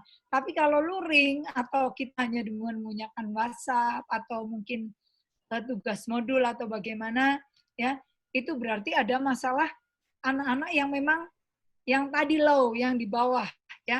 Kan kalau kita lihat secara kemampuan itu kan ada low, middle, high ya. Mungkin itu anak-anak yang di low yang harus memiliki perhatian khusus dari Bu Martini atau dari gurunya. Nah, bagaimana caranya? Bisa dengan pendekatan secara pribadi di WA. Saya pun begitu. Saya punya anak-anak seperti itu ya. Saya biasanya saya WA khusus kalau ke anaknya sudah ya, orang tuanya dulu ditanya kenapa sebetulnya di rumahnya ada apa atau kasus apa. Kalau memang sudah tembus ke orang tuanya kok Mas ini, kita langsung ke anaknya, kita ajak ngobrol. Kita kalau bisa, kalau memang sudah boleh bertemu, kemarin saya soalnya ke sekolah boleh bertemu, sudah. Karena Bekasi itu boleh tatap muka 1 kali seminggu. Tuh. Tapi tidak bergerombolan satu sekolah. Tapi untuk anak-anak tertentu saja yang tadi. Ya, kita undang, kita besok bertemu, tuliskan itu namanya di grup. Kan ada, Ibu punya grup, sapa, Ibu ingin ngobrol. Nah, strategi kita, seorang guru, biasanya kalau saya untuk memberikan motivasi, saya hanya memberikan hanya sekedar coklat, mungkin atau pin. Kalau ke Jogja, saya suka beli itu, bros itu kan murah-murah ya Bu, ya kalau perempuan itu. Nah, itu berikan nih, coba nak, ini kamu pakai pasti akan lebih cantik. Atau anak laki-laki, apa misalnya hanya Belvoin. Saya kalau ke hotel-hotel Bu, Belvoin saya kumpulkan Bu. Saya bagi untuk anak-anak untuk motivasi aja. Tapi terus jadi dekat. Jadi anak-anak itu kita tanya, kalau ada masalah apa-apa nak, bilang sama Ibu ya. Coba ya, dicoba seperti itu. Mungkin kasusnya kalau dengan daring online itu data ya, dengan luring ya mungkin karena anak-anak yang kemampuannya di bawah sehingga perlu pendekatan lebih khusus lagi. Mungkin lebih intens lagi atau bagaimana Bu? Monggo ya. Mungkin begitu. Terus Bu Sri tadi ya, RPP yang 3 langkah tadi, media ditaruhnya di mana? Sekarang saya tanya ke Pak Tris atau Pak Alfiri, kira-kira taruh di mana? Di lampiran, Ibu. Ya, Pak Alfiri di lampiran. Kalau Pak Tris? Sama, di lampiran. Di lampiran, Pak.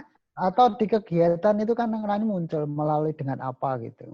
Misalnya dengan Zoom. Berarti bisa di langkah-langkah kegiatan kan ditulis kan? Bisa. Di langkah berarti. Lebih tepat mungkin di langkah supaya terlihat. Nah, lampiran itu nanti isinya adalah tentang penilaian, terus resume atau resume dari materi pelajaran, terus tugas-tugasnya begitu, atau sumber apa yang dipakai disarankan pada peserta didik. Jadi kalau untuk media lebih baik Ibu tuliskan di langkah-langkah kegiatan pembelajaran, misalnya ya berdiskusi tentang dampak globalisasi di era pandemi saat ini dengan menggunakan Zoom. Nah, atau dengan apa? Misalnya penugasan. Peserta didik bersama guru mendiskusikan ya dampak globalisasi atau perubahan sosial di era pandemi ini dengan Zoom, dan peserta didik dapat membuat misalnya teka-teki. Kan bisa itu membuat dengan teka-teki, dibatasi dengan apa. Tapi itu seperti itu, Bu Sri. Kalau saya membuat seperti itu, jadi lebih dituliskan di virtual, misalnya dengan virtual dengan apa, ya, misalnya dengan Google Meet atau dengan Google Form atau apa, silakan saja Ibu tuliskan di langkah-langkah pembelajaran untuk lebih ininya. Oke. Mudah-mudahan tidak puas karena saya yakin di Bantul itu lebih ini, ya. Karena ketuanya lebih mumpuni di situ, monggo. Ya. Mungkin masih ada lagi Pak Tris? Atau ya, monggo. Bapak Ibu yang lain monggo dipersilahkan. Kalau mau perdalam lagi apa yang disampaikan Bu Widi. Ya. Dipersilahkan. Bu Irma coba. Bu Irma Apriani coba. Monggo Bu Irma. Bu Irma.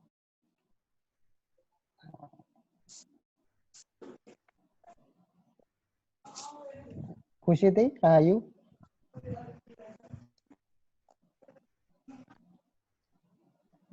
Bu Siti Rahayu sudah open mic, silahkan.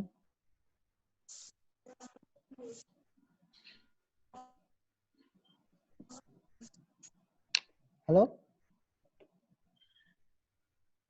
Halo? Oh, kuotanya entek ini. Bu Irma, monggo silahkan.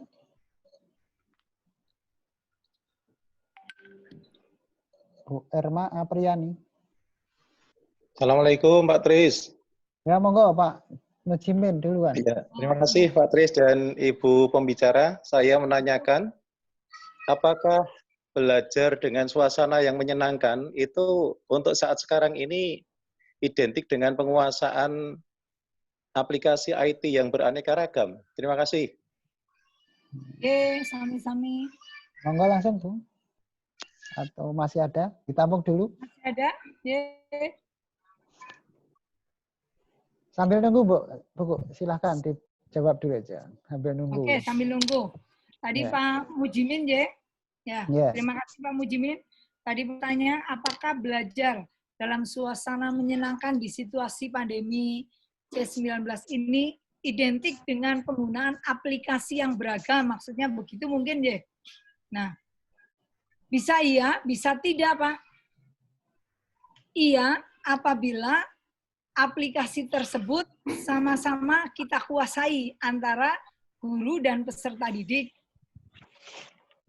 Ya, itu bisa enjoy untuk kita, gurunya, untuk peserta didiknya juga. Satu. Yang kedua, bisa tidak.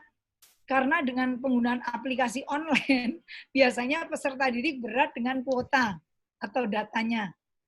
Sehingga mestinya menyenangkan, tetapi karena terbebani kuota, dia terburu-buru. Bu, saya udah mau habis ini, Bu. Gimana ya? Bisa nggak, Bu, via darat? Kan seperti itu. Ada juga murid seperti itu.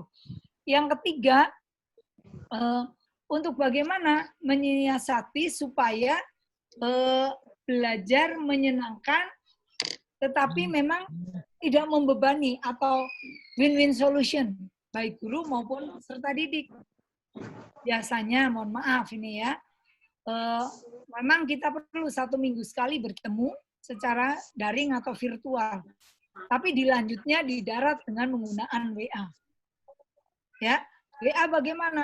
Anak-anak bisa misalnya membuat, sekarang kan misalnya dalam rangka Hari Kemerdekaan Bangsa Indonesia yang ke-75. misalnya kalau saya ya, untuk menyikapi itu bagaimana sih solusi atau sikap Anda? Coba tuangkan di dalam karikatur. Bagi anak yang menyukai itu pembuatan karikatur, memang suka. Tapi dibebaskan, jangan hanya itu saja. Membuat puisi. Jadi ada beberapa pilihan sehingga kompetensi di situ kan kita ingin mengembangkan kompetensi peserta didik. Sehingga yang mampu dalam hal menulis dipersilakan untuk membuat karangan. Ya, anak yang suka membuat lagu silakan dipersilakan membuat lagu. Ya, yang membuat puisi silakan menulis puisi. Ya, yang misalnya suka dengan yang membuat gambar-gambar itu, yang gambar cerita apa Pak namanya? Ada loh anak bagus. Karikatur itu. Terus ada yang seperti cerita itu loh Pak, yang komik. Nah, komik. Saya bebaskan seperti itu, ternyata anak happy. Jadi beragam gitu. Coba, kan perubahan sosial itu kan begitu. Kita tapi tetap mengembangkan karakter dan kompetensi anak. Itu yang perlu diperhatikan Pak Mujimin. Ya, tidak artinya identik dengan penguasaan penggunaan aplikasi. Kalau memang fun untuk guru dan siswa, ya bisa ending di situ, menyenangkan. Itu seperti itu. Jadi untuk mensiasatinya dengan cara ketiga tadi, itu seperti itu. Monggo yang lain, mungkin Pak Mujimin ada masukan untuk saya? Monggo Pak Mujimin, bisa di feedback. Ya, terima kasih Bu. Salam Banyumas, saya dari Sokaraja Bu. Walah Pak, di Sokarajanya gimana? Tanggal Putung Bu. Tanggal dewe. Tahu ya. Tanggal Putung. Oh, tahu yang gedung goreng. Ya, asli gedung goreng asli. Iya. Pak Mujimin, jebule wong dhewe. Terima kasih ya, Bu ya. Iya, sami-sami nggih. Ya, terima kasih sekali. Sama-sama Pak Mujimin. Sehat, sukses selalu. Monggo, Ibu Imelda barangkali. Udah selamat siang, Bu Widi. Ya. Siang, Bu Imelda. Oke, mendengar saya, Bu? Iya, mendengar monggo. saya. Oke, Widi, selamat siang. Siang. Saya tertarik dengan Bu Widi tadi mengemukakan bahwa siswa itu menyampaikan kalau seingat saya itu adalah teori Gardner dengan sesuai dengan kemampuan siswa. Nah, di sekolah saya itu menggunakan LMS sekolah. Kalau saya itu menggunakan LMS sekolah, saya itu sangat terbatas dan untuk saya pernah menggunakan teori Gardner itu ketika masih sebelum pandemi dan memang Bu, ketika teori Gardner itu saya terapkan kepada siswa saya senang, siswa juga senang, hasilnya juga bagus. Tapi kalau masa-masa seperti ini, saya bukan kalau bahasa Jawa itu ngepal anak-anak itu nggak bisa, enggak. Tapi itu akan sangat susah saya untuk melakukan penilaian karena penilaian itu di LMS sekolah itu harus nampak di LMS sekolah. Itu saja Bu. Jadi bagaimana saya menyikapi antara keinginan saya seperti yang Ibu sampaikan tadi juga dengan karena adanya Bu ya, kesamaan menggunakan pembelajaran jarak jauh dengan LMS sekolah. Terima kasih.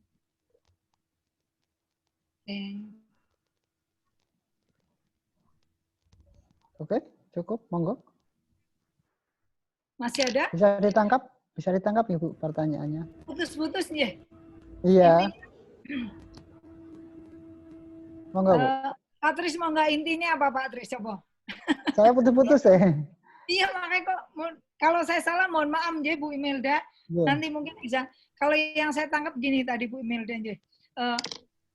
Beliau setuju dengan yang tadi yang cara ketiga saya ya.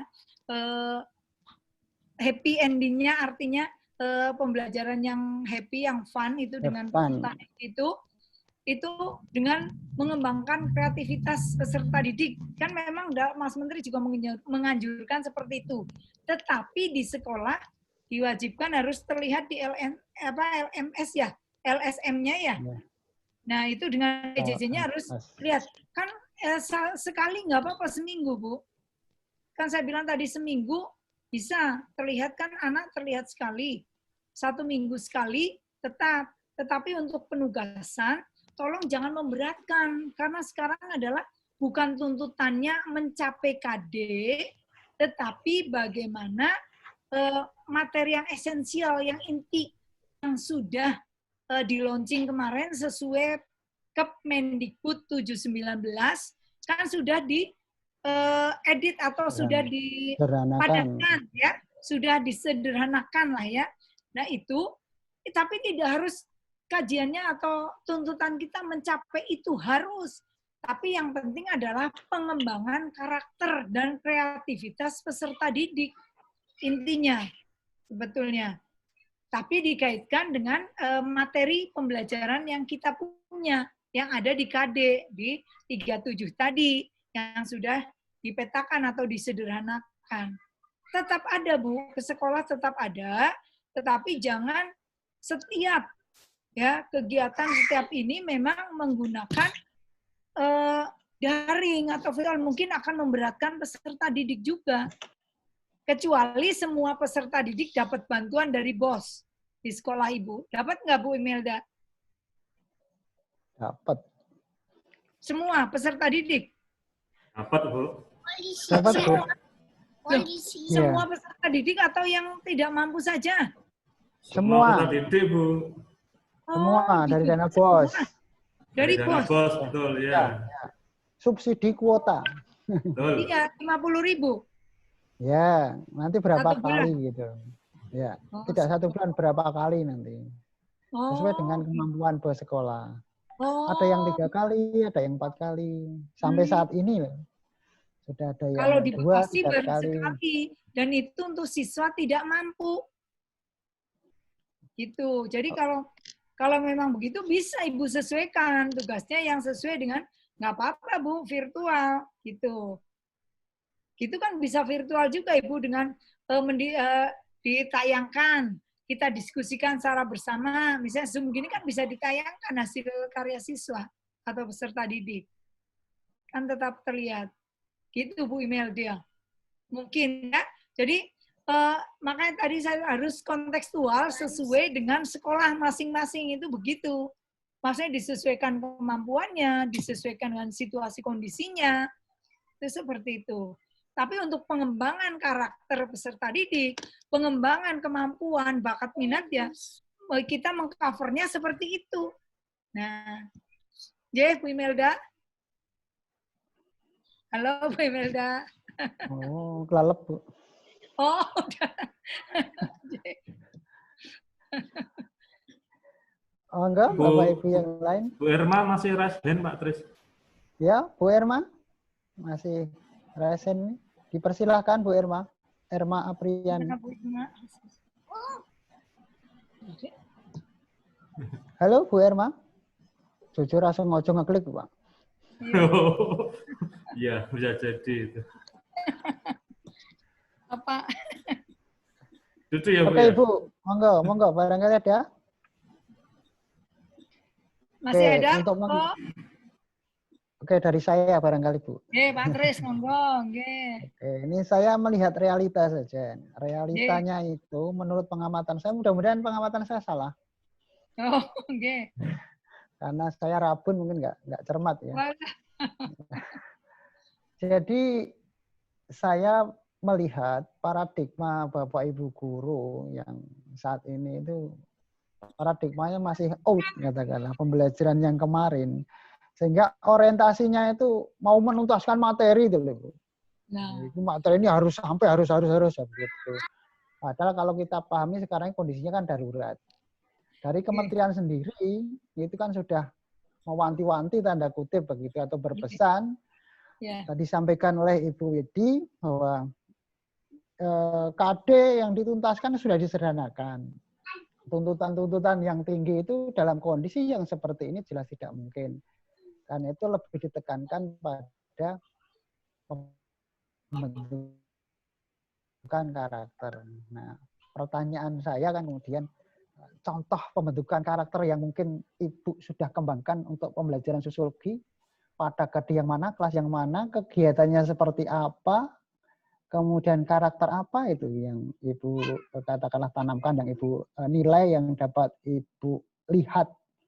Sehingga kami sesama sosiologi ini, tadi Ibu ngendikode atau mengatakan di depan, bisa nyontek begitu apa yang sudah pernah Ibu lakukan untuk penanaman karakter tersebut. Terima kasih. Terima kasih. Wah, pertanyaannya amazing nih. Wah, Pak Tris, hebat. Inilah guru sosiologi. Dibantunya. Bagus sekali. Betul, memang Pak. Tidak harus, memang Mas Menteri sendiri menekankan bahwa bukan pencapaian ketuntasan KD yang ingin kita capai. Ya, yang lebih berharga kalau KD itu bisa dipelajari. Ya kan nanti setelah istilahnya setelah masa ini berlalu, misalnya bulan depan saja sudah ini, itu kan kita bisa mengejarnya asal anak sehat, ya kan? Anak sehat, anak bahagia, tadi kan? Nah, kita bisa ajak untuk belajar itu. Tetapi kalau kayak kejujuran, kerjasama, terus untuk menanamkan tepos liro, kalau kita toleransi lah ya, itu tidak mudah. Tidak semudah membalikan tangan, apalagi pada anak-anak usia SMA.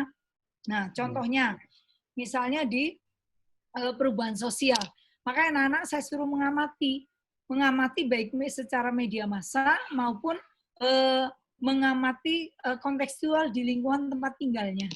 Ya, perubahan sosial kemarin saya tugas satu kelompok itu 3 anak. Yang pertama tugas mandiri, itu hanya biasa bagaimana menurut kalian misalnya tentang perubahan sosial saat ini di era pandemi. Terus nanti ungkapkan yang kedua dengan teman sebangku, ya, berdua. Terus terakhir saya bertiga. Bertiga itu saya tugaskan untuk ya penelitian tapi tidak boleh ketemu langsung, tanpa komando atau tanpa pendampingan guru sebagai fasilitator. Jadi ketemu pun di sekolah saya per 3 kelompok, misalnya kita bisa melihat. Dan itu harus menulis hasil karya sendiri. Jangan ngambil dari internet, jangan ngambil dari buku, dia membaca tapi bisa terus mengimajinasikan seperti apa menurut kalian bertiga, dan nanti sikap apa. Jadi jujur, kalau memang ngambil ya kamu ambil di bagian mana, ini ngambil punya orang. Kalau anak yang tidak jujur, itu kan tidak akan bisa, Pak. Kita akan memulai apa?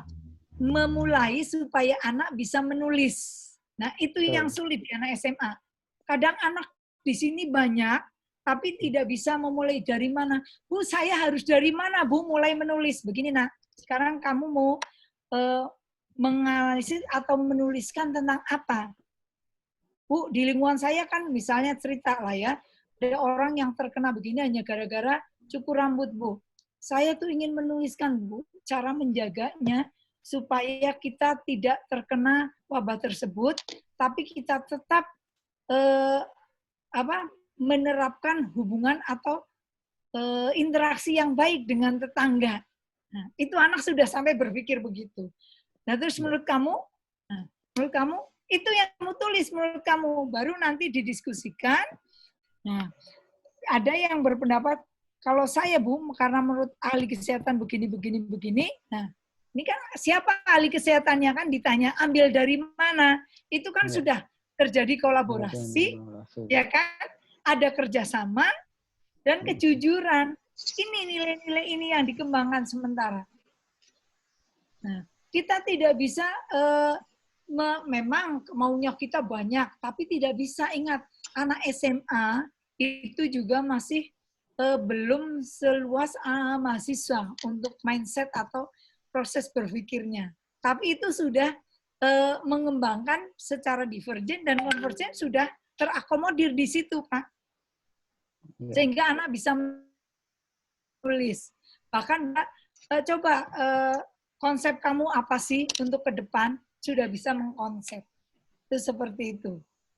Itu yang sederhana saja dulu Pak. Jangan gambaran Pak Tris, karena Pak Tris mungkin kan guru sosiologi yang memang sudah ya sudah bagus, inginnya jangan disamakan dengan diri kita.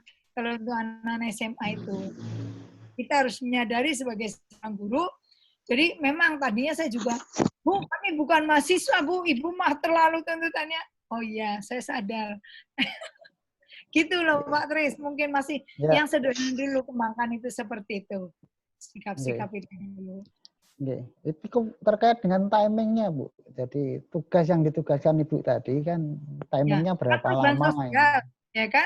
Tadi perubahan sosial kan memang masuk di ini perubahan sosial saya terkaitan kan kemarin memang 5 kali. Untuk yang pandai itu 3 kali, yang 5 kali itu untuk yang di bawah. Oh ya. Baru ada post-test ya. Gitu. Yang tadi yang cari data tadi itu berapa lama itu? Cari 1 minggu tadi. bisa Pak, anak-anak kan sekarang ya setiap hari di TV ada, dia buka internet gitu. Oke, terima kasih. Ya, udah mungkin dapat gambaran. Itu sangat sederhana ya, mudah-mudahan Pak Tris ya, bagus. Menginspirasi Bu, ya sudah menginspirasi. Monggo Bapak Ibu yang lain. Ini ada Pak Suhada ini dari SMA. Monggo. Pak Suhada. Silakan. Open mic. Open video Pak, biar kelihatan. Pak Suhada SMA 3, anak buahnya Pak Agus nih, apa? Oh, ini Bima ada Bu.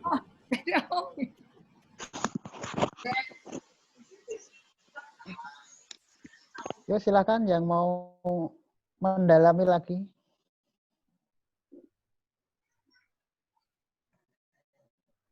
Silakan Pak Suhada. Monggo. Pak Suhada silakan.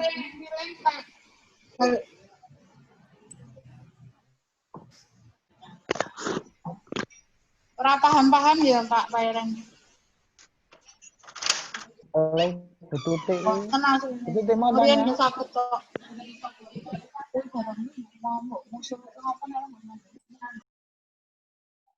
Halo Bu Tuti mau tanya?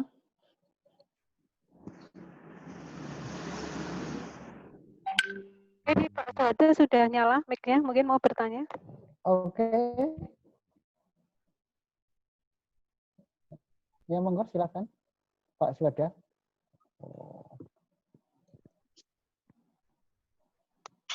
Ya. Pak Pobu ini. Ibu Pak Tris. Oh Ibu, monggo Ibu Suhada. Assalamualaikum. Waalaikumsalam. Warahmatullahi wabarakatuh.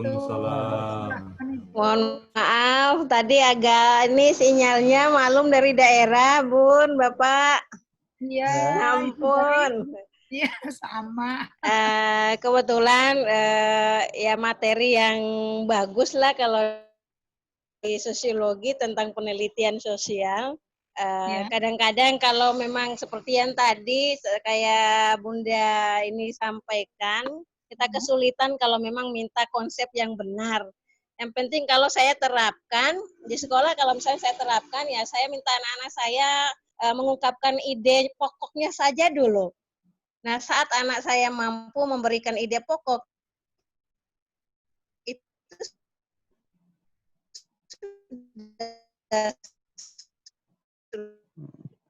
koneksi luar biasa gitu. Bisa dikritik laporan yang bagus di situ. Nah, untuk membuat laporan ini kadang-kadang kita butuh kerjasama juga dari bidang studi lain, bahasa Indonesia, sastra. Kita minta bantuan dari teman-teman yang program studi lain. Karena mungkin bagus menurut kita, ya belum bagus lah menurut mereka yang memang kerjanya hanya menilai kata-kata begitu. Iya, betul. Ada yang mungkin saya hanya membagi ya. Terima kasih atas perhatiannya. Assalamualaikum warahmatullahi wabarakatuh. Waalaikumsalam. Waalaikumsalam warahmatullahi wabarakatuh. Ya. Monggo Bu, bisa ditangkap mungkin substansinya. Bisa, walaupun tadi sinyal kali ya, sinyal putus-putus. Ya. Nah. Iya, putus-putus. Iya, putus-putus Bu Suhada, nggak apa-apa. Tadi di penelitian sosial. Bagus Bu, penelitian sosial itu memang materi teorinya ada di kelas 10 sampai praktek pembuatan proposal ya Bu ya. Nah ya, mungkin Ibu untuk di kelas 10 bisa ide pokok daripada materi penelitiannya. Ini mohon maaf cucu saya, Masya Allah. Jadi memang bagus Bu. Ibu kalau sudah sampai anak bisa menuliskan ide pokok saja. Ya makanya tadi saya kan ke Pak Tris, Bapak jangan menuntut anak seperti kita. Tapi anak itu anak SMA ya kan, anak SMA bukan anak perguruan tinggi, sehingga tadinya pun tuntutan terlalu tinggi. Tapi begitu saya oh ya anak SMA belum bisa. Anak sudah, kalau kelas 3 memang tuntutan harus sudah bisa konsep kamu apa ya, sampai kepada memberikan solusi Bu. Itu kalau kelas 3 harus bisa Bu. Kalau memang kelas 10 memang ide pokok bagus. Ya, kalau tadi Ibu kelas 10 ya sama, saya pun tuliskan ide pokoknya dulu. Sampai kepada membuat instrumen saja. Itu sudah kita, nah kerjasama dengan guru bahasa Indonesia, ya betul. Baru nanti Ibu bisa melihat dari ide pokok itu arahnya kemana, kita bisa nanti calling. Misalnya dia lebih ke ekonomi, berarti bisa kita menggandeng guru ekonomi. Nah, jadi anak artinya tidak dibebankan dengan tugas. Misalnya 4 atau 3 guru, tugasnya cukup 1 di akhir semester atau akhir tahun. Iya. Itu betul Bu, betul Bu Suhada. Bagus sekali. Ya, kalau sudah begitu yang sudah bagus. Biasanya kerjasamanya guru bahasa Indonesia. Karena mungkin kaitan ekonomi dengan guru ekonomi, kalau kaitannya dengan letak daerah bisa dengan geografi, ya nanti misalnya dengan muatan berbasis lokal, misalnya dia sudah mulai dengan komunitas, itu bisa dengan KWU. Nah itu bisa Bu, misalnya pakaian adat, apa itu dengan seni, itu bisa 5 guru 1 tugas. Jadi anak akan enjoy, guru pun enjoy, tidak berat mainnya gitu loh. Maksud saya seperti bagus Bu, Bu Suhada bagus. Bagus, sudah betul. Anak hanya sampai ide pokok itu sudah, iya itu kelas 10. Boleh seperti itu. Gitu. Ya, terima kasih ya Bu Suhada. Salam sehat dan sukses selalu. Ya, terima kasih Bu Suhada pertanyaannya. Ibu, Bapak yang kami hormati, masih ada barangkali? Kalau enggak, saya cukupkan sudah jam 15 kurang 10 menit. Iya, betul. Monggo. Masih ada? Kalau dirasa cukup, ya ini saya ada beberapa catatan yang perlu saya sampaikan sebagai penutup pertemuan kita pada siang sampai sore ini. Yang pertama, tadi di awal saya katakan pandemi COVID-19 ini kita pahami sebagai wahyu perubahan. Ya, wahyu perubahan yang menuntut kita semua sebagai warga bangsa Indonesia untuk segera melakukan revolusi mental. Revolusi mental. Dalam artian bahwa kita harus berubah. Harus berubah. Ya. Kondisi yang kurang normal sekarang ini jangan dikelola secara normal. Paradigma kemarin kita harus open mind ya, untuk membuka cakrawala kita terhadap sesuatu yang baru. Yang jadi kesimpulan kita, kemudian kita harus siap itu. Kita harus siap dan kita harus mau. Dan kita yakin kita mampu. Ya. Dan selanjutnya adalah kita bekerja harus dengan ikhlas, tuntas. Untuk melanjutkan tugas-tugas kita sebagai pendidik. Demikian yang dapat saya sampaikan terhadap apa yang sudah kita bicarakan, apa yang disampaikan oleh Ibu Widi tadi, bagus sekali menginspirasi kita, terutama saya yang penelitian tadi Bu, insya Allah inspiratif sekali bagi saya untuk kita terapkan pada ketugasan kita masing-masing selaku guru, selaku ujung tombak pendidikan di daerah kita masing-masing. Demikian yang dapat saya sampaikan dan saya aturkan terima kasih kepada Bu Dr. Widi yang telah memberikan materi dan inspirasi bagi kita. Ya, mudah-mudahan amal bagi panjenengan, bagi Ibu, kalau diterima oleh Allah Subhanahu wa Ta'ala. Amin. Amin. Dari saya lebih kurang mohon maaf. Saya akhiri. Assalamualaikum warahmatullahi wabarakatuh. Dipersilahkan untuk membuka videonya untuk foto-foto dulu. Foto-foto dulu ya, sebagai kenangan, sebagai bukti penyelenggaraan kegiatan ini. Silahkan dibuka videonya. Yang belum membuka video, tolong dibuka Bapak Ibu. Nah, tunjukkan jati dirimu. Buka topengmu. Buka topengmu, topeng kabeh. Buka topengnya, Bos.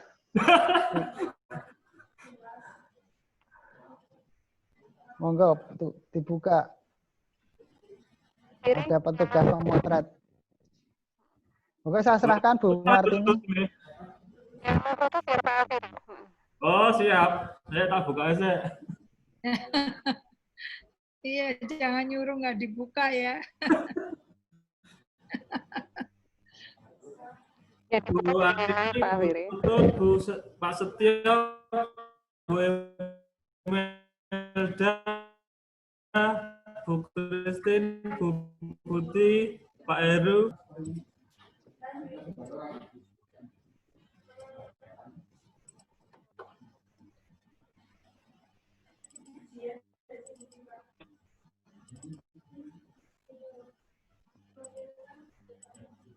Ayo lebih cepat, lebih baik. Ayo.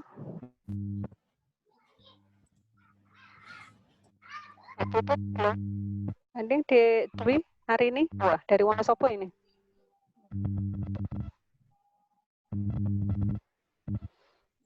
Tutut, kalau Gowo.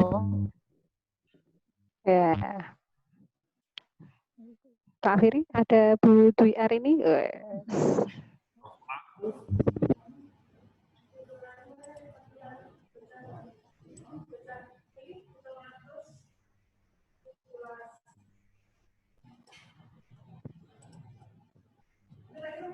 Belum, Pak Firi? Sampun. Udah masuk semua? Oke. Monggo Pak Firi.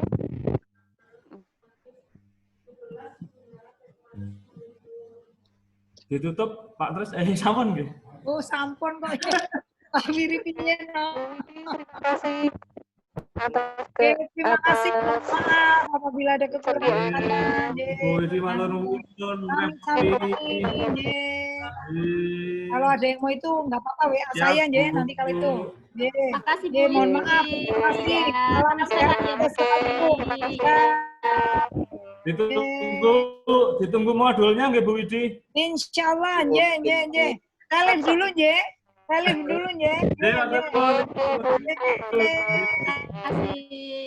Sami-sami. Oh, halo. Pak Heru. Halo. Mau ora foto saya foto. Lagi betul, Pak Heru. Di foto dulu Pak Heru. Kalau mau hilang. Lawan yang nanti. Tak foto sih. Raketa ya jenengan. Hah? Raketa. Oh, saya. Ngono. Wah, ketok.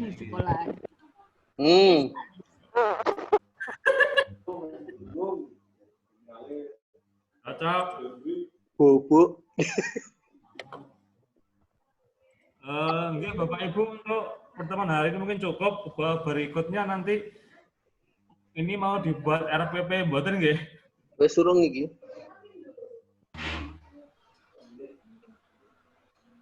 Kita oleh merintah yo. Kita ingin wis tahu merintah deh. Nah, makanya bukan perintah, saya bertanya kembali apakah kita nanti konkretnya mau buat kita action gitu atau gimana gitu loh. Maka saya tawarkan kembali seperti apa yang tadi sudah disampaikan Dr. Widi tadi.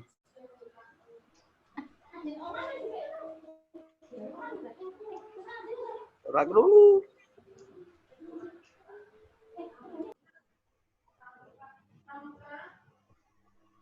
Ada komentar